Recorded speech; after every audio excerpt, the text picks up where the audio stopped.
bit of what they've been thinking about change and transformation and what it really entails. After which we'll go on to the other panelists. So we'll listen to all of them. Please do make some notes if you have any questions, and we will have questions from you later. But right now, let them just give their preliminary points of view. And then what we'll do is we'll ask them some clarifying questions on those points of view, and then we'll get into a discussion and then throw it open to all of you. Does that kind of work? And we'll do all of this within the before happy hour.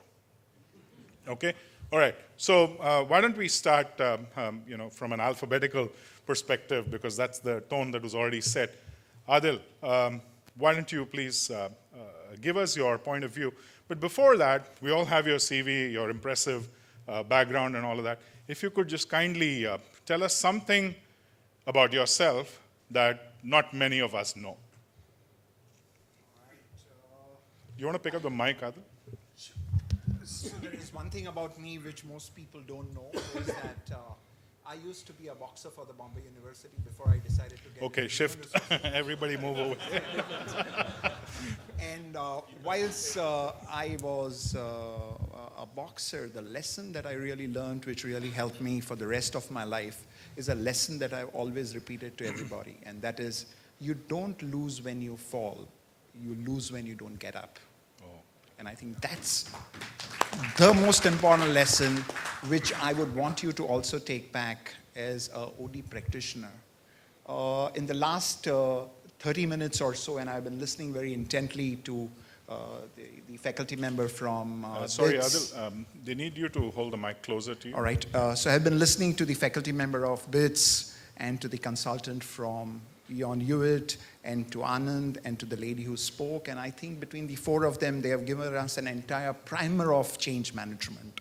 So I'm really going to be pitying all of you, because we are all going to be talking about the same things, because already all of those have been spoken. But what are those two things? And I've been thinking, what should be the rabbit that I should pull out of the hat, which should be so unique and different? So the first important point I want to share as a practicing OD professional, and I distinguish between an HR professional and a practicing OD professional, is that I do not agree, as a matter of controversy, that change management and transformation are the same.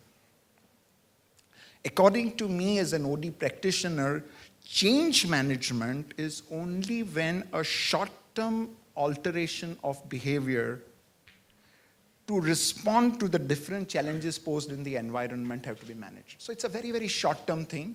There is a certain response that needs to be given, which is a different, because the stimulation has changed, and you are immediately changing that behavior to be able to give an appropriate response.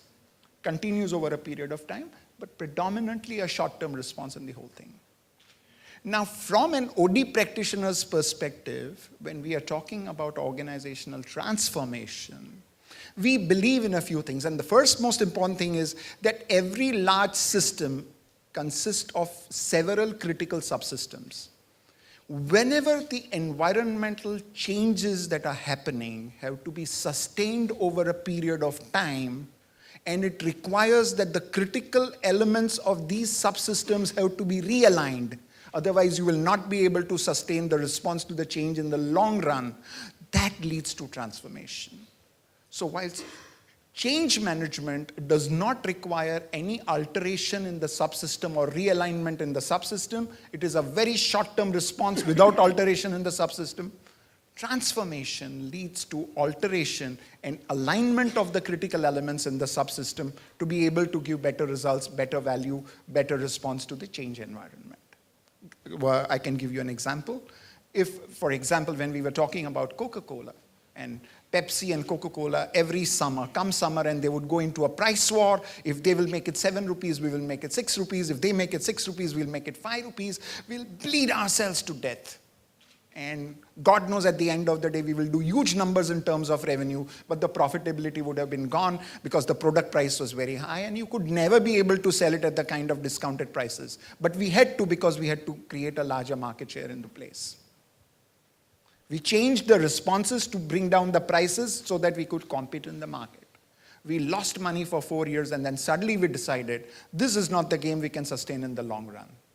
We should be able to offer a product to the customer at a 5 rupee price point, which is not a loss that you are making in form of discounts offer, but how do we create different kind of bottles? Therefore, how do we create ultra glass? Therefore, how do we ensure that the glass has a longer life? Therefore, how do we get our suppliers to create different pipelines for those stocks? Therefore, how do we create different machines which will take those small bottles and not the large bottles? Therefore, how do we change the casing? How do we change the trucks? How do we change the customer? How do we change the discounting patterns? How do we change the consumption patterns? How do we attract people to consume more at a 5 rupee price point where we are making money? That is transformation. Both were selling at 5 rupee price points. One at a discounted price point where you were bleeding, and the other is a transformational price point where you changed and altered an entire system. Sustainable change by altering the system, and that is what's important. That's point number one. Point number two is from a practicing OD professional's perspective. There are two schools of OD practitioners, and most of you know because you all are OD practitioners. One is a mechanical practitioner's perspective, which looks at enterprise as a mechanical set of things and believes that there is no scope. And the other is organizational believers of biocooperation, which looks at enterprise as a living organism. Organizations have a body, they have a mind, they have spirit. They are born, they grow, they fall sick, they recover. They mature, they grow, they have a life, and at times they die. Enterprises can die. And it is very similar to the human life that we are talking about. The only difference is that in human life, death is inevitable, versus in a corporate life, death is evitable, provided the leadership of that enterprise is able to do 4 very critical things at every point of time. They are able to do what is called reframing, they are able to do restructuring, they are able to do revitalizing, and they are able to do renewal. So these are the 4 critical subsystems in the existential form of a critical bioorganization, which needs to be done, and the leader is responsible for doing that. Once the leader does that, then he can give perpetuity to that enterprise. Therefore, how do we, as OD practitioners or leaders in enterprise, do these 4 things on an ongoing basis to lead the transformation which provides us inevitable survival and success in the future? And that is what transformation is about. That's my first kind of a background. That was brilliant. I'll come back, and I'm sure some of the folks in the audience would like to get some more clarity and ask you a couple of questions. So for those of you that didn't know, Adil is currently the group president for human resources for the SR group. But prior to that, he used to work with Coke. So he speaks with knowledge for a fairly long time. So it's not that he's using an arbit case out there. So do quiz him later on this. Thank you, Adil, for that. I think you've set the pace. Arvind, from your perspective, what would you like to share with us? Well, thanks, Anand. Firstly, about myself, you mentioned that I should say something about what which people we don't not know. Yeah. People may be knowing quite a lot already. And you remember there's but media taping you. So. Right. but I keep people guessing because I learn new tricks every time. And last 1 year, I have been very focused on learning photography. Wow. So I have been going to shoot flamingos in Wadala Creek right here in Bombay. I've been going to Tadoba Forest, spending time chasing tigers. And most recently, about a month ago, I went to Ladakh, almost spent a fortnight shooting mountains. And this is my latest new hobby. Awesome. Right. Yeah, very good. Coming to change, I've described the change in myself, which is happening in the last 1 year, last 8 to 10 months particularly. Coming to change, I think we are surrounded by changes happening all around us. And Mr. Ajay Soni was very eloquent when he mentioned about the speed of change that is taking place, whether it's technology, whether it is regulations, whether it's aspirations of people, shareholders, customers, community around us, all of them are requiring change. And we've seen likes of Nokia, BlackBerry disappearing within no time. The speed of change is truly remarkable. And in fact, I caught hold of ET500 and looked at 10 years horizon, and I found that 82% of the companies which were listed, they either declined or disappeared. And I find that this is not just an Indian phenomena. I looked at Fortune 100, and I found that 71% of the companies declined from a Fortune 100 list, just in a passage of 10 years. So it's very tough to even hold on to your position, leave alone grow in a competitive world that we are in. Now, therefore, in a change model, we already have a burning platform that the change is all around. And as you rightly mentioned, Ajay, that internal change, rate of change has to be faster than an external change, then only you are making any difference. So here lies the biggest challenge of change management. Till yesterday, we could take our time and we could take solace that we are talking about large enterprise. There are several thousand people, there's a technology, there is this and that. But now we got to get the change under our belt done very rapidly. And how the hell do we do that? And this challenge gets compounded when the significant players of the change are also somewhat uncertain. For instance, the ownership of the firm. M&A is happening by the day. So ownership may change. The CEO may change. The CEO tenure has now reduced anywhere between 3 to 5 years. So earlier we used to talk about the change will take time, particularly for a large enterprise. Now the CEO may not even be there. There is a natural attrition even among the top leadership team. We even talk about change manager, whether it's an OD manager or an HR manager, and I think they are the people who change jobs quicker than anyone else. Now, how the hell do you keep the momentum of change alive when change facilitator or change leader himself or herself is switching jobs? How does this person create faith inside the organization? Now, given these ground realities, you cannot depend upon one person in an organization to lead the change, whether it be the CEO.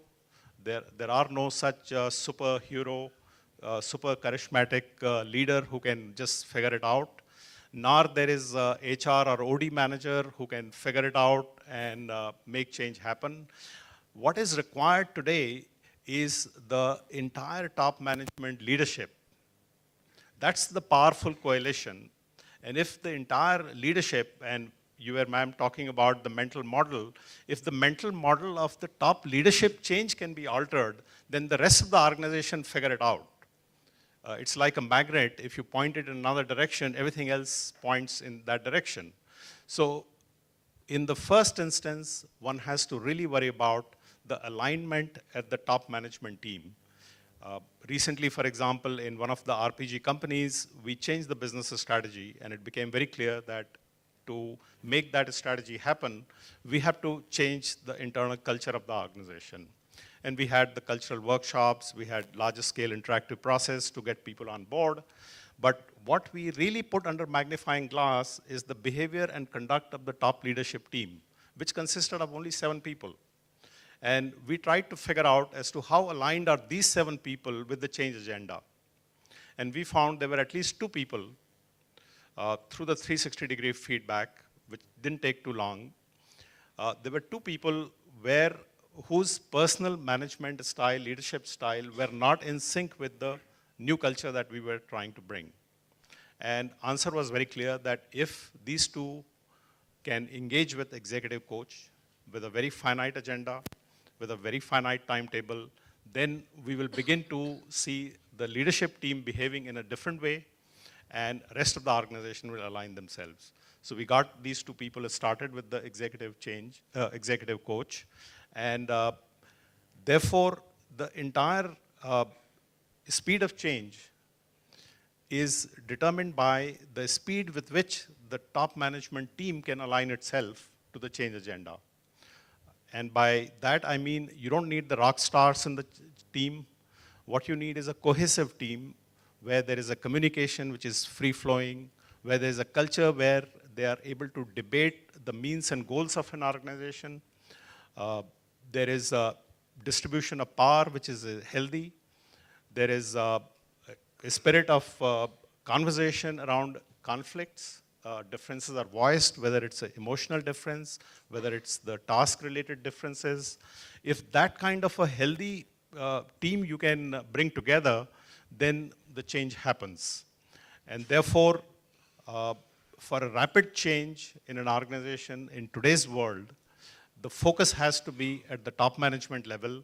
And Ajay, you mentioned that the biggest problem of change is 65% resistance of the employees. I beg to differ. I think the challenge lies not with employees, but with the top management team. Oftentimes, top management team alludes themselves that change is for everybody else. I can continue the way I have always been there. And if we focus on the change at the top management team, we can quickly get on top of change agenda and things can really change the direction.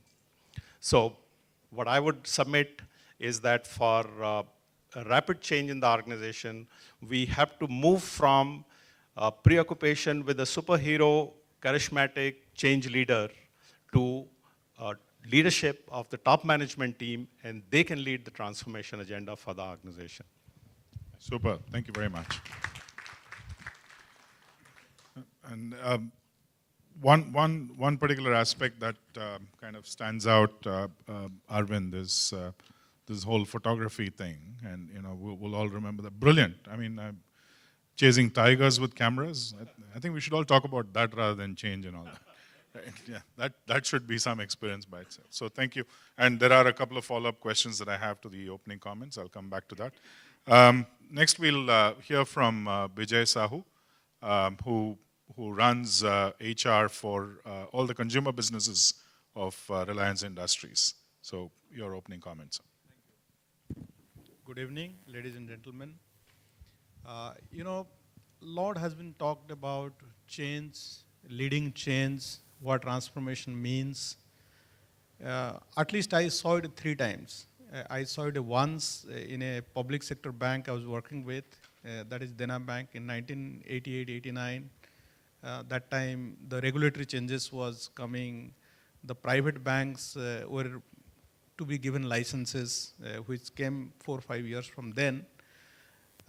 All the public sector banks were incurring loss. I remember, I was not sure whether I'll get my salary or not because it was making in 89 crores loss. So I remember the number because in 89 it made 89 crores of loss. And that's the time, actually the regulatory change was inducing, regulatory reasons induced that change. Like because the new banks will be given licenses, so there was a change requirement in the banking industry. All the banks were getting prepared for that. I remember World Bank gave a support to 2 banks. One was Dena Bank, another is Punjab National Bank. And the support was like you change your leadership capabilities, you change the technology, you change your processes, and you change your priorities. And they were actually supporting. I remember Dena Bank that time took priorities as corporate banking, merchant banking, and technologies, these 3.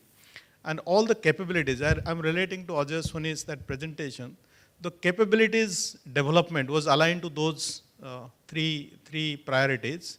The communication was all around those 3 priorities. And the whole organization was actually getting prepared in terms of developing that. Today, it continues to be a public sector bank, but it makes a lot more profit than incurring loss, and it's still surviving and thriving. I saw a change in IT industry in 2000.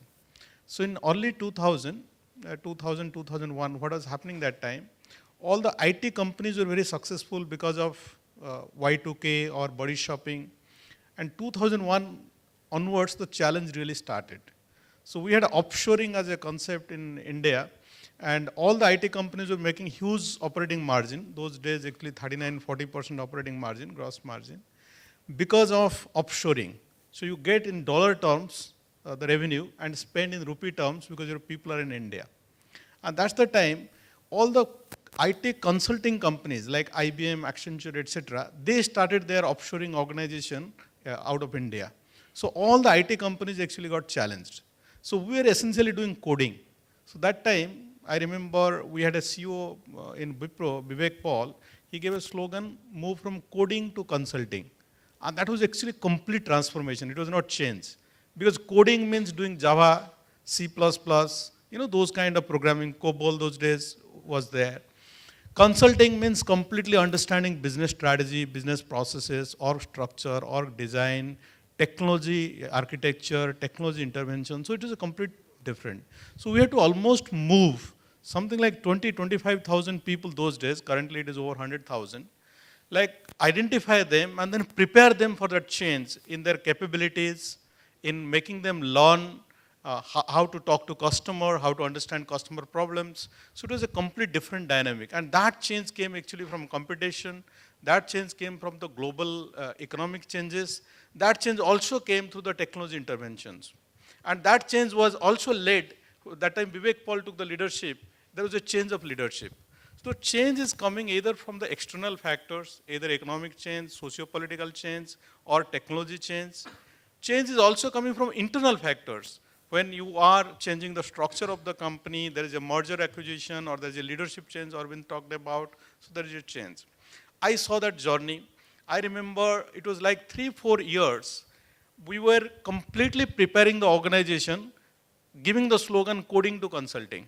So we changed our capabilities definition, we changed our leadership programs, we changed the training programs in terms of training development, we changed our technology supporting all these training programs. So I saw that complete change. So I can actually very well relate to what Ajay was presenting about capability, communication, culture. Culture also went through change. So coding is taking order. Consulting is actually an advisory thing. It is listening, understanding, and suggesting what you should do. Coding means obeying. So you have to change your culture from obeying, from a docile software engineer, to a consultant who is advisory, who is telling you what is the solution. It is solution selling. So it is a complete change, transformation. Currently, I have been working in Reliance for last 7-8 years. It started with, I was the first employee of Reliance Retail. Reliance started the consumer business with the retail business. Now, our chairman has given a slogan, customer first. So the customer first journey started 6-7 years ago, but now it is gathering momentum. He has been often repeating customer first. So our capabilities, our thinking, the way we are looking at the customer, the technologies that we have that support the customer service, the people we have, what kind of skills they have in terms of aligning to the customer requirements. So that's a complete change going through. And what I can say is this is a beginning. We have been a very successful organization. As you know, we are a very large 400,000 crores company. But then we have been through the asset-based, through the manufacturing processes. But for now, in the recent past, we have started all the consumer businesses. So we are actually preparing our organization in the consumer side. So I'm actually participating in that change. And what I can say, I can only relate to that whatever we have been reading, thinking, feeling, all about books, listening to the consultants, one can actually experience it being part of the organization, because the external factors are very often changing. The economic factors are changing, the socio-political factors are changing. More frequently now, the technology is changing. Those days were getting excited about ERPs, etc. Now when you see the social networking, when you see mobility, when you see all these new applications changing, and that is driving the change, whether it is in customer functions or in the HR function, that all is aligning us to actually change. But those changes are so dramatic, so rapid, and so paradigm shift based, it's actually eventually becoming like transformation. The reason is the speed of change has increased. So now change, because of the speed, has become more transformational. So organizations needs to prepare for that.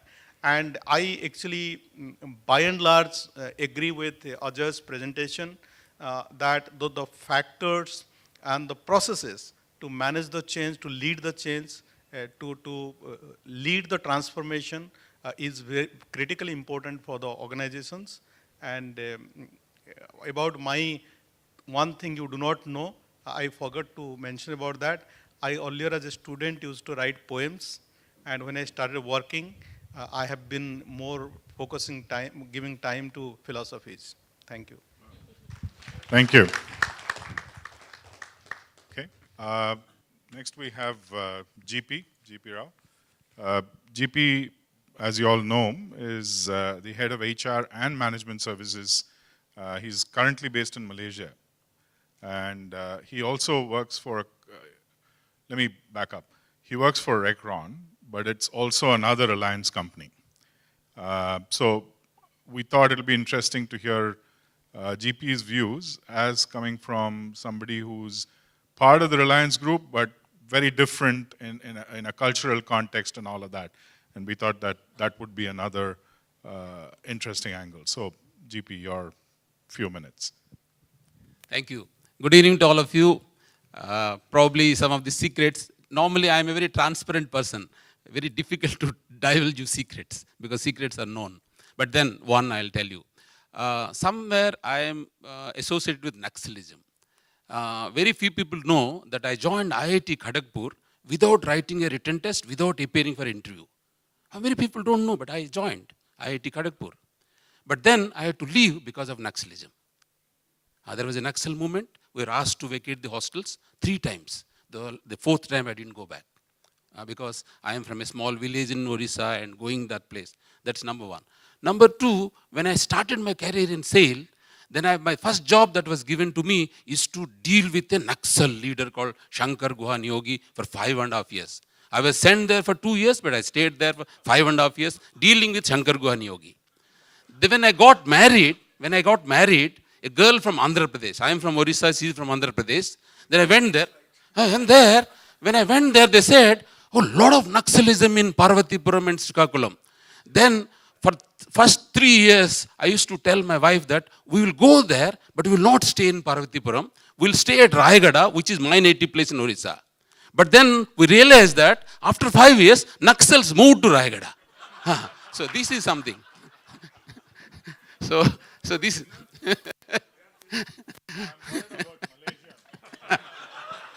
So this, I think a few secrets, okay. Okay, I think about leading change and transformation and all. I start with disagreeing with Adil that he said change management, transformation, change management is temporary, change management for something. In my opinion, change management can be small change or a big change, but change management is change management. I mean, that's what I'm saying. Change management can be small or big, but it is change management. It's very important. And in my career, because I have to say, if I say the number of years, people start calculating my age, so I will not divulge that secret. But I started with SAIL, public sector. They worked with JKS, a family-run organization, now with Reliance, but mostly I am in Malaysia for 5 years. At each of these places, I have been involved with a change, very lucky. In Steel Authority, in 1985, when Bijay said 89, they made a loss of 89 crores. In 365 days, we made a loss of 365 crores in SAIL. I remember. But then we had a very, very dynamic, very visionary, very inspiring leader called Dr. V. Krishnamurthy. I was working in Bhilai Steel Plant that time at the front end, no?